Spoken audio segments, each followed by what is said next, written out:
Assalamualaikum warahmatullahi wabarakatuh.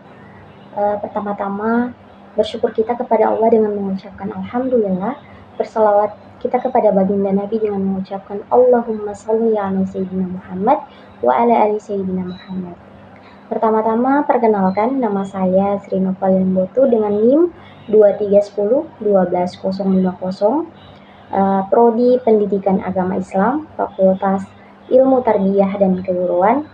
Jadi topik pembahasan yang akan kita bawakan dalam pembelajaran Lembaga Manajemen Pendidikan yaitu tentang pemberdayaan sumber daya manusia atau SDM di lembaga pendidikan.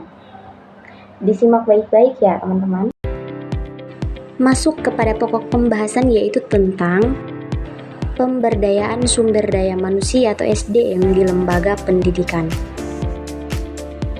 Pemberdayaan sumber daya manusia dalam manajemen pendidikan tidak hanya mencangkup peningkatan keterampilan dan kompetensi individu, tetapi juga memberikan ruang bagi partisipasi aktif dalam pengambilan keputusan dengan melibatkan seluruh elemen dalam proses pengelolaan pendidikan. Jadi seorang guru diharapkan mampu menciptakan lingkungan belajar yang inklusif dan memperdayakan, yang pada gilirannya akan menciptakan lulusan yang siap menghadapi dinamika global. Dalam konteks manajemen pendidikan dan pemberdayaan sumber daya manusia, terdapat sejumlah tantangan yang perlu diatasi agar dapat mencapai peningkatan kualitas pendidikan. Salah satu tantangan utama adalah perubahan budaya organisasi yang memerlukan komitmen jangka panjang dan keterlibatan aktif dari seluruh pemangku kepentingan. Resistensi terhadap perubahan dan ketidakpastian juga dapat menjadi hambatan yang perlu dihadapi. Ada beberapa poin tentang peran pemberdayaan sumber daya manusia di lembaga pendidikan, yaitu yang pertama, mendorong partisipasi aktif, yang kedua, meningkatkan motivasi dan komitmen, yang ketiga, mengembangkan tanggung jawab dan kemandirian, yang keempat, menciptakan lingkungan inklusif, dan yang terakhir, peningkatan kolaborasi. Adapun langkah-langkah dalam pemberdayaan sumber daya manusia di lembaga pendidikan yaitu penetapan visi dan nilai pemberdayaan, pelatihan dan pengembangan kepemimpinan, pembentukan tim pemberdayaan, dan partisipasi dalam pengambilan keputusan, serta penciptaan lingkungan inklusif, penyediaan sarana dan sumber daya, promosi kultur pemberdayaan, dan evaluasi dan umpan balik. Itulah langkah-langkah dari pemberdayaan sumber daya manusia di lembaga pendidikan. Adapun tantangan dan hambatan yang perlu dihadapi atau yang akan dihadapi dalam pemberdayaan sumber daya manusia di lembaga pendidikan, yaitu yang pertama, kurangnya kesadaran.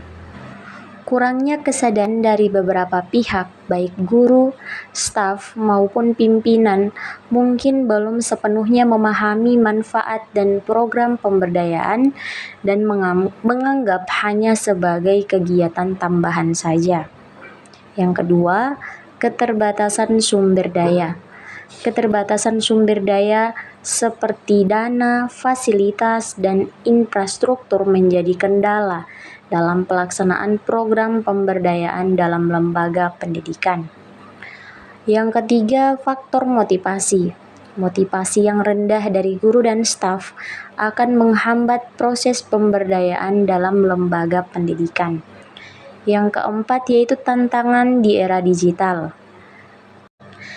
Kesenjangan akses teknologi di berbagai daerah atau sekolah terpencil yang mungkin tidak memiliki akses internet dan perangkat digital yang memadai untuk mengikuti program pengembangan berbasis online juga menjadi hambatan tentang pemberdayaan sumber daya manusia di lembaga pendidikan.